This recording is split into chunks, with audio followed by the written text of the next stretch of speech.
Malapit-lapit na. Malapit-lapit na akong mamulubi. Walang tulugan, walang pahinga, diretso na agad. Okay, samahan nyo kaming mag-ubos ng pera. Okay guys, ito na talaga. Ito na talaga. Ito yung pinunta ko dito guys talaga. Ito na to. Mic test, mic test! Hi guys, good morning. So, we're here at NAIA Terminal 1. We're going to Hong Kong for today's video. And masaya ako, meron akong bagong friend. Para siyang hamster. So, dito kami sa Terminal 1. Before, nakapunta na ako dito nung pumunta kami ng Japan. Pero matagal na yun, mga 2017 pa ata. Ngayon na lang ulit. So, syempre luma na yung airport. Pero okay naman, smooth sailing naman. And then yung sa immigration, konti yung tinanong. Actually, wala na masyadong hinanap sa akin na documents except yung passport ko. Actually, passport ko lang sa boarding pass. So, okay naman. See you in Hong Kong!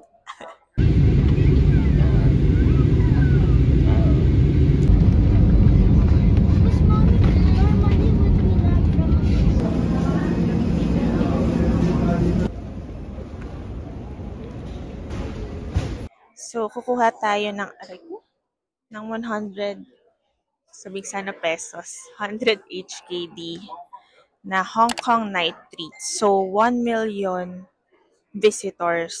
First 1 million visitors makakuhanan. So, magla-line up lang dito sa Hong Kong Tourism Board. Okay guys, so nakuha na natin tong pocket wifi natin.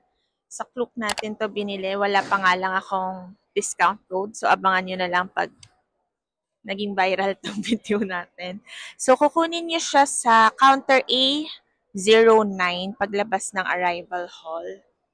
And then, another is yung octopus card na hindi ko alam saan ko nilagay. Basta nandyan siya somewhere sa bag. Kukunin naman siya sa counter A13. Okay, so we're now lining up to have our octopus cards loaded. Because we're going to take the train to the city.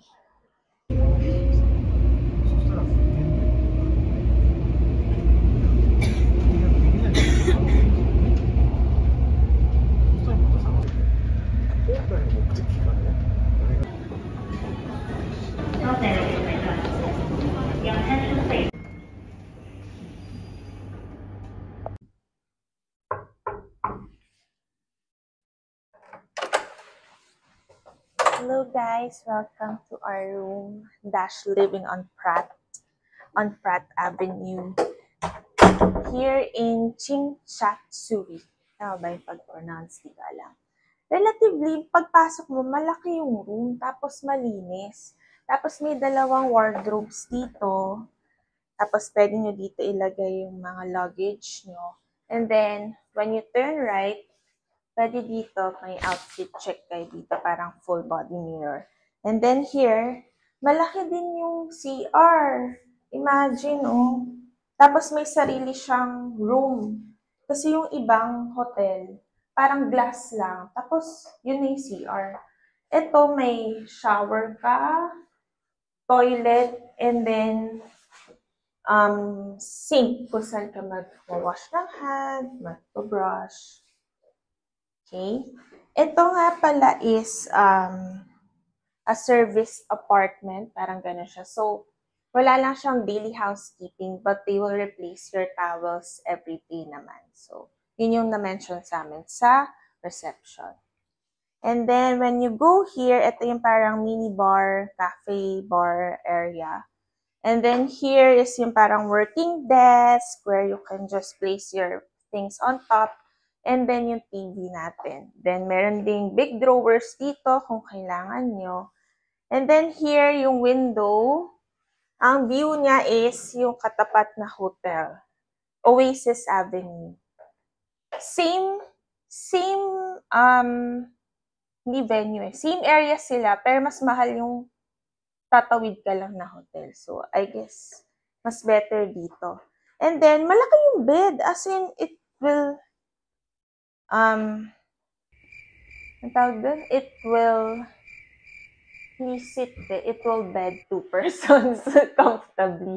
And then, meron ka mga artworks, mga aesthetic stuff. And then here, meron ka pang separate na parang table and other drawers, cabinets. Ayan. Napaka-aesthetic nito. I love it. Parang siyang industrial minimalism. Ganyan. Eme. Oh, di ba? So, we got this room using their website. So, just go to Dash Living on Pratt, search nyo lang sa Google. And then, for 4 nights, total of 33,000 pesos. So, I guess value for money na yun kasi own room, tapos malaki, may space kayo to move comfortably. Ayan. Tapos, syempre, pinaka-important, aesthetic siya. So, move on tayo sa location. Yung location nito is very near the Chinshatsui train station. So, parang sabi ni Google, mga 4 minutes walk. So, pagka from airport, sakay kayo ng Airport Express, and then baba kayo ng Central Station, and then from Central Station, sa loob nun, lakad kayo, hanapin niyo yung Chuwen 1 line.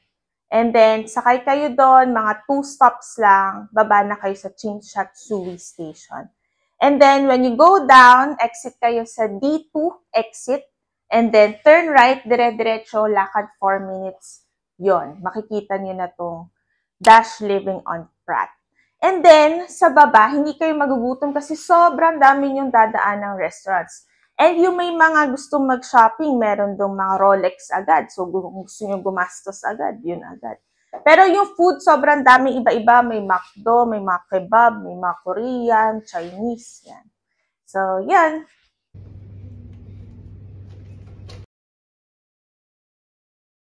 Okay, so, kakain pa lang kami ng lunch. Siyempre, kung saan pa ba, bagong-bago McDonald's. Titignan namin yung bubble milk tea kasi alam niyo naman favorite na favorite ko yan. And then later, magpapa-forex kami sa Chungking Mansions kasi nalbasa ko or napanood ko na mas mura din yung exchange rate. So, tignan natin. And then, after nun, syempre, pupunta na tayo sa exciting part, which is shopping. Walang tulugan, walang pahinga, diretso na agad.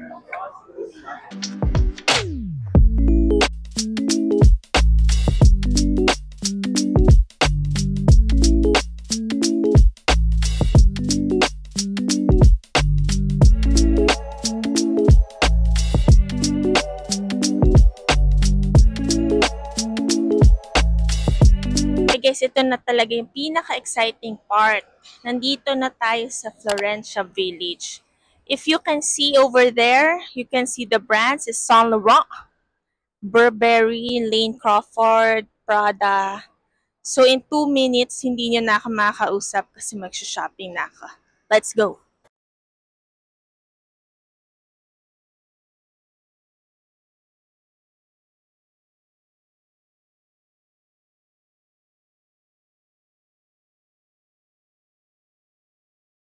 Okay guys, ito na talaga. Ito na talaga. Ito yung pinunta ko dito guys talaga. Ito na to. Tingnan niyo yung mga brands. Maliliit lang yung outlets, pero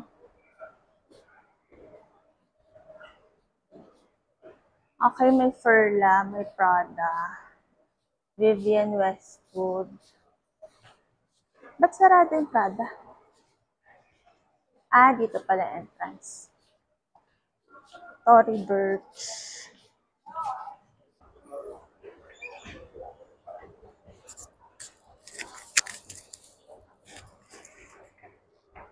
Kaya yung Bottega guys, nasa taas, saka Balenciaga, saka Saint Laurent. Malapit-lapit na. Malapit-lapit na akong mamulubi. Kasi guys, may additional may additional 30 off. Kasi nga Black Friday. Kaya ako pumunta dito para dito talaga. So, ang tanong, anong bibili natin? So, nakakita na kami ng mga dapat bilhin. Tingnan natin kung anong mangyayari. Lalagpas kaya tayo sa budget. Okay guys, ito na talaga. Bibili na tayo. I can't believe this is really happening. Pero, mawawalan ako ng pera. Hindi ko pa alam kung ano yung bibili ko. Abangan niyo sa haul. Starts with letter B, and then O, and then PP.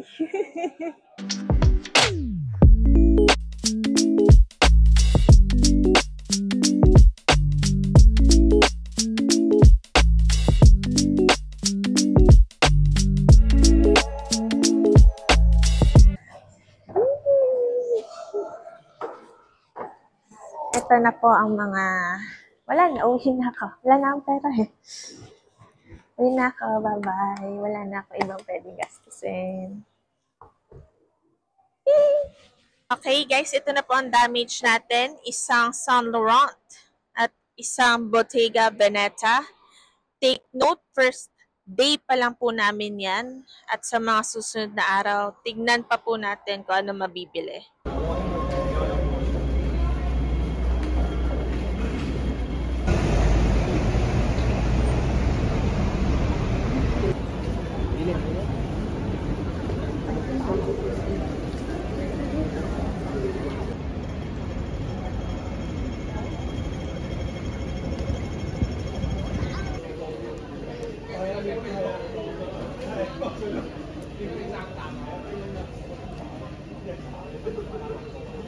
Okay guys, pupunta na tayo sa branch ng favorite milk tea ko.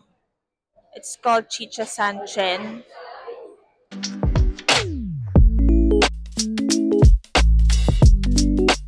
Okay, nakabili na tayo. Ang favorite kong Dongding Tea Latte with Bubble.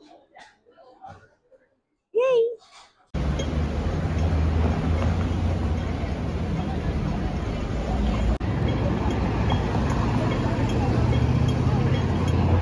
Okay guys, nandito na kami sa hotel. So recap lang ng mga nangyari for today. Yung flight namin, 10:10 a.m. via PAL. And then nakaland kami mga 12 o'clock, 12 noon. Tapos pagka-land namin yun, as usual, immigration, kunin ng bag. Tapos after noon, nag-train kami papuntang city. So that's around 100 HKD.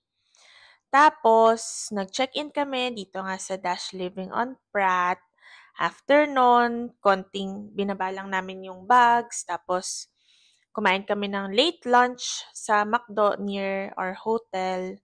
And then, after nun, nagpa-forex kami sa may Chungking Mansion. So, na-mention ko na dun daw yung magandang forex kasi okay yung bilihan ng USD. Tapos, after nun, dire-diretso na, pumunta na kami ng Florencia Village. So, yung Florencia Village, ano siya, outlet mall siya. 2 floors lang, maliliit lang na outlet, hindi katulad sa ibang countries. Pero super good deal naman yung mga prices. So, meron sila dong Prada, Balenciaga, Bottega, Saint Laurent, Valentino, yon mga ganong brands yun nandun. Tapos, ayun, nabudol ako. So, ito na, yung nasa likod ko. Next time na tayo mag-haul kasi pagod na ako. I cannot anymore. So, see you tomorrow for day 2.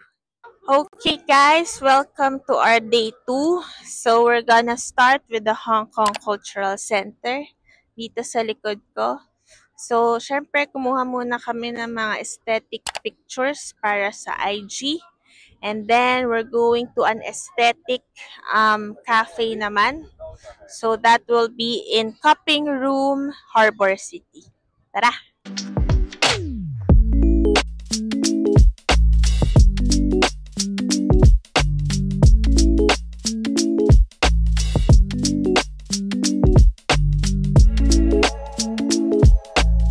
Okay, so sabi nila, kailangan makakain ka ng ice cream na to. So, kakain tayo.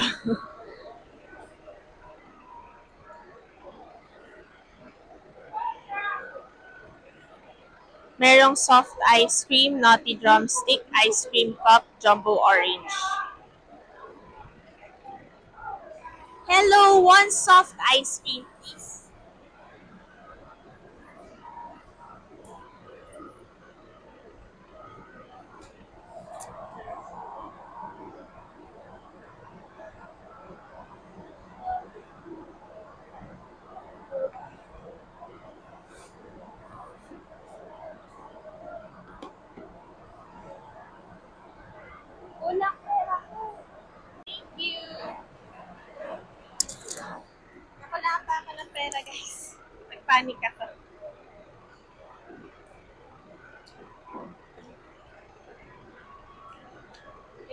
Isa lang binili natin para mura lang.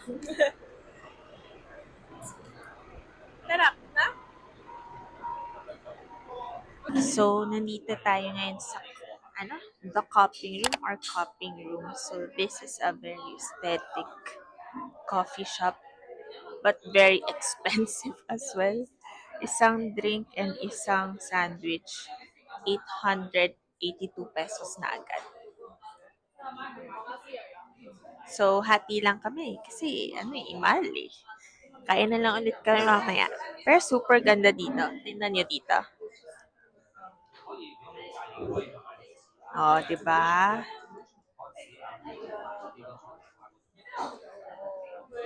Yun lang, let's eat.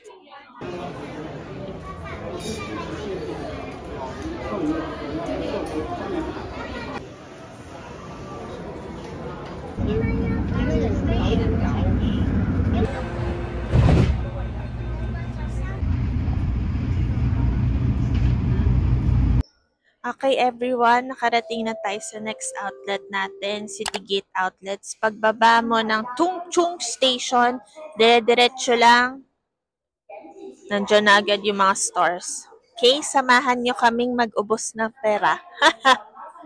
Come on!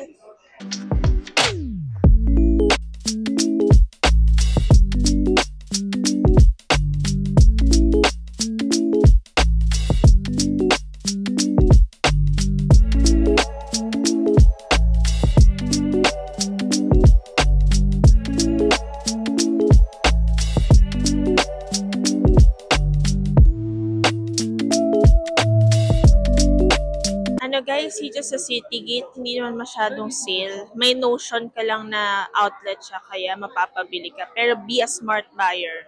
Hindi siya masyadong sale. Parang mas sale pa yung mga shoes sa mall like Harbor City, ganyan. Tapos, minsan parang mas mura pa sa Philippines. Pero ngayon, nandito tayo sa mga luxury. Alam niyo namang weakness ko to.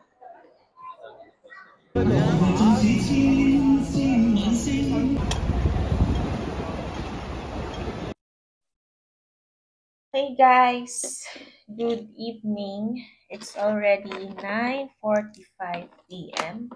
Kakabalik lang namin ng hotel. Sobrang pagod. Masakit na yung bewang namin. Hindi pa kami nagdi-dinner. Sobrang pagod. Nasira yung bangs ko.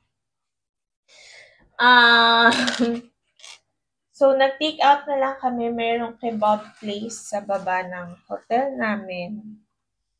So, meron kaming chicken biryani. Sobrang dami. Happy na kami dito. Saka garlic naan. Sobrang laki din. Magkano? 99. 99. 97. 700 pesos.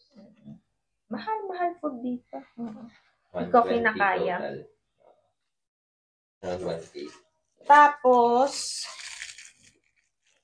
so ngayon, medyo hindi masyadong productive. Hindi masyadong productive kasi wala akong nabili.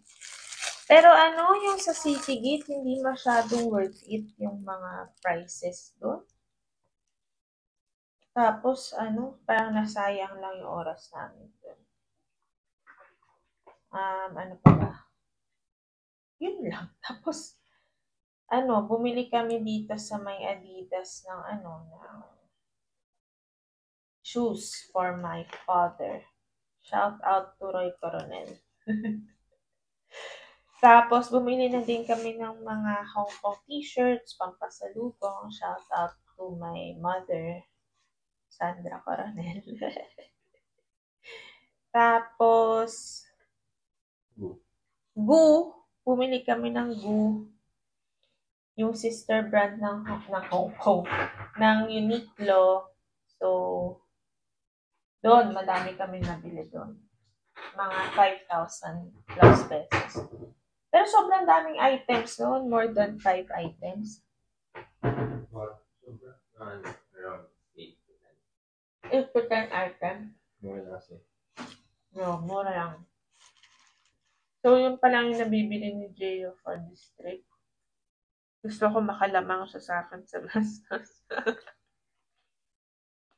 So, bukas babalik kami dun sa first outlet na pinunta namin kasi may balak din si Gio. So, yun. Abangan nyo na lang tomorrow. Kain tayo dinner. Bye!